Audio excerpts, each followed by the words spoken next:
Hello friends, இந்த மழைக்கு இதமாக நல்ல சுட சுட சூப்பரான காளான் ரெசிபி எப்படி பண்ணலான்றதை பார்க்கலாம். இது வந்து காளான் ஃப்ரை தான். நம்ம ரோட்டு கடையில் காளான் வாங்கி சாப்பிடுவோம். அது ஆக்சுவலி முட்டைக்கோஸ் தான் சொல்லுவாங்க. அதுக்கு பதிலாக நம்ம இப்படி காளானை வீட்டிலையே செஞ்சு சாப்பிட்டா செம்ம சூப்பராக இருக்கும் ஃப்ரெண்ட்ஸ். ஜஸ்ட் ட்ரை பண்ணி பாருங்கள் இந்த மெத்தடில்.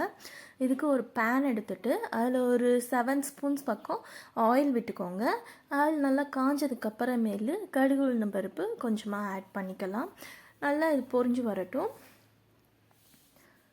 நல்லா பொரிஞ்சு வந்ததுக்கப்புறமேலாம் இது கூடவே நான் வந்து மீடியம் சைஸில் ஒரு 3 வெங்காயம் கட் பண்ணி வச்சுருக்கேன். பெரிய வெங்காயம் தான். பொடியாக நறுக்கின வெங்காயத்தை இது கூடவே ஆட் பண்ணிக்குவோம். இந்த வெங்காயம் நல்லா அதோட அரோமா க்ரியேட் ஆகிற அளவுக்கு வதங்கினா போதும். நல்லா கிறிஸ்ப் ஆகணும்னு நெசசிட்டி இல்லை. ஸோ நல்லா வதங்கி ஒரு கோல்டன் கலர் லைட்டாக மாறினாலே போதும். ஆட்டோமேட்டிக்காக நம்ம காளான் போட்டு மிக்ஸ் பண்ணுறப்போ அந்த ஃப்ரை நமக்கு கண்டிப்பாக கிடச்சிடும்.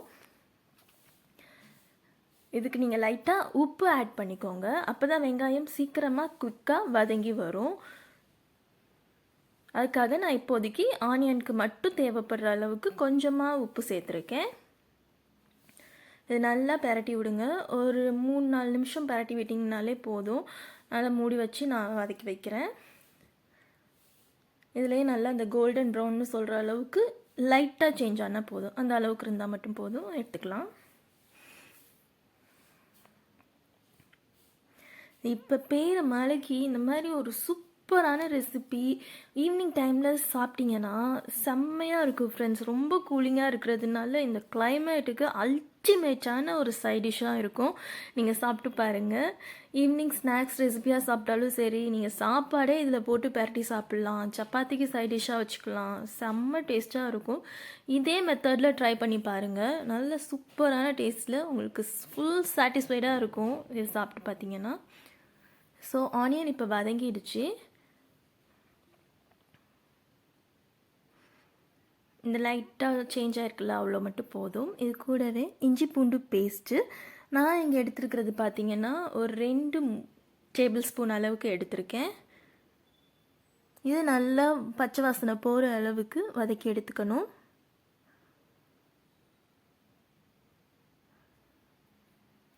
இஞ்சி பூண்டு பேஸ்ட் சேர்த்தோம்னா நமக்கு அந்த அரோமாவே நல்ல ஒரு ஃப்ளேவர் கொடுக்கும், டேஸ்ட்டும் கொடுக்கும்.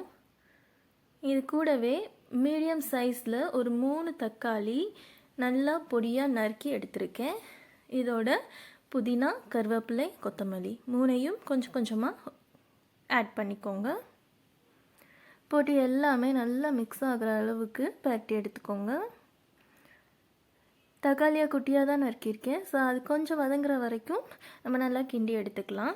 உங்களுக்கு நல்லாவே தெரியும், ஸ்க்ரீனில் பார்த்தீங்கன்னா ஆயில் நல்லா செக்ரிகேட் ஆகி பிரிஞ்சு வரும். ஸோ இந்த அளவுக்கு ஆயில் இருந்தாலே போதும். இதை விட நிறைய ஆயிலெலாம் சேர்க்கணுன்னு அவசியம் இல்லை. ஸோ அது நல்லா ஃப்ரை ஆகட்டும். தக்காளியில் இருக்க தண்ணி எல்லாமே கொஞ்சம் வதங்கி சுண்டி வரும். ஸோ அது வரைக்கும் கொஞ்சம் நம்ம வெயிட் பண்ணலாம். கிண்டி எடுத்துக்கோங்க.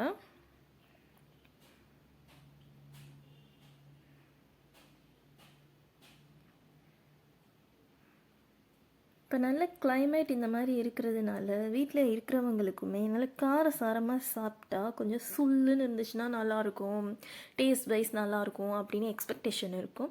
ஸோ அந்த மாதிரி நேரத்துல எல்லாம் நீங்கள் இந்த ரெசிபியை செஞ்சு கொடுத்தீங்கன்னா ரொம்பவே விரும்பி சாப்பிடுவாங்க. நெக்ஸ்ட் டைம் அகெயின் கேட்டு கேட்டு வாங்கி சாப்பிட்ற அளவுக்கு நல்லாயிருக்கும்.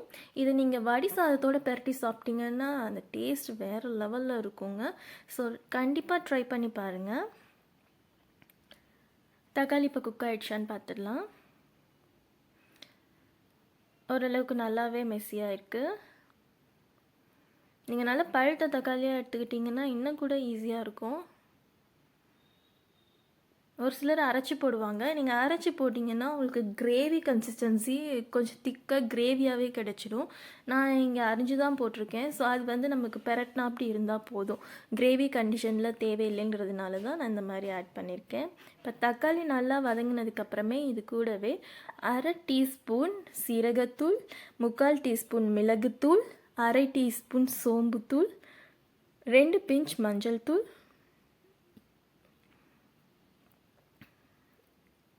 சிக்கன் மசாலா 1.5 டேபிள் ஸ்பூன் சேர்த்துருக்கேன்.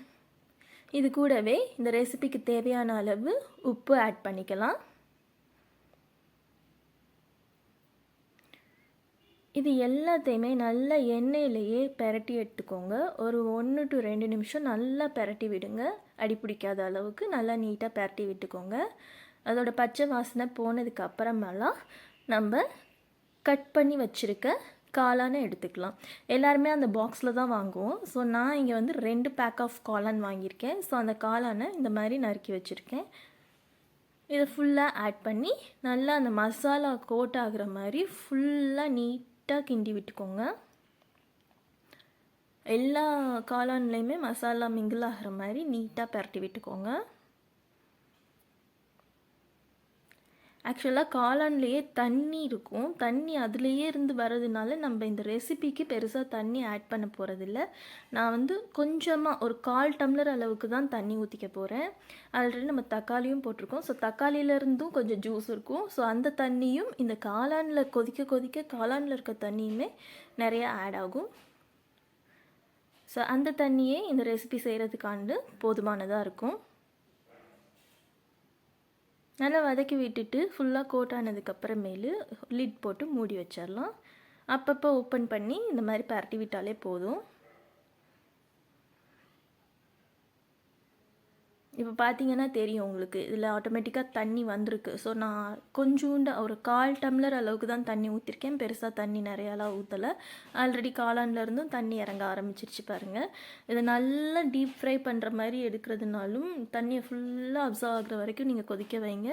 மசாலா உங்களுக்கு இல்லை கிரேவி மாதிரி வேணும், கொஞ்சம் தண்ணி மாதிரி வேணும் அப்படின்னா நீங்கள் நல்லா குக் ஆகிடுச்சு அப்படின்னாலே சிம்மில் வச்சிங்கன்னா ஆட்டோமேட்டிக்காக தண்ணி வந்து கொஞ்சமாக தான் இருக்கும். ஸோ அதோட நீங்கள் சர்வ் பண்ணி சாப்பிட்லாம்.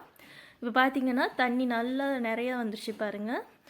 இது நீங்கள் ஹை ஃப்ளேமில் வச்சு கிண்ட கிண்ட கிண்ட ஒரு 7 மினிட்ஸ்லேயே உங்களுக்கு குக் ஆகிடும். இப்போ பார்த்தீங்கன்னா தெரியும் தண்ணி கொஞ்சம் கொஞ்சமாக சுண்டிகிட்ருக்கு. ஸோ மசாலா அந்த தண்ணி எல்லாமே அப்சர்வ் ஆகி அந்த கலர் டெக்ஸ்சரே பாருங்கள் எந்த அளவுக்கு இருக்குதுன்னு. அவ்வளோதான், தண்ணி நல்லா சுண்ட விட்டு பரட்டி எடுத்துக்கிட்டோம்னா இந்த அளவுக்கு இருந்தால் கூட போதும். நீங்கள் சாப்பாட்டுக்கோ சப்பாத்திக்கோ இட்லி தோசை எதுக்கு வேணாலும் தொட்டு சாப்பிட்லாம். செம்ம டேஸ்டான ரெசிபி ரெடி. காளான் ரெடி.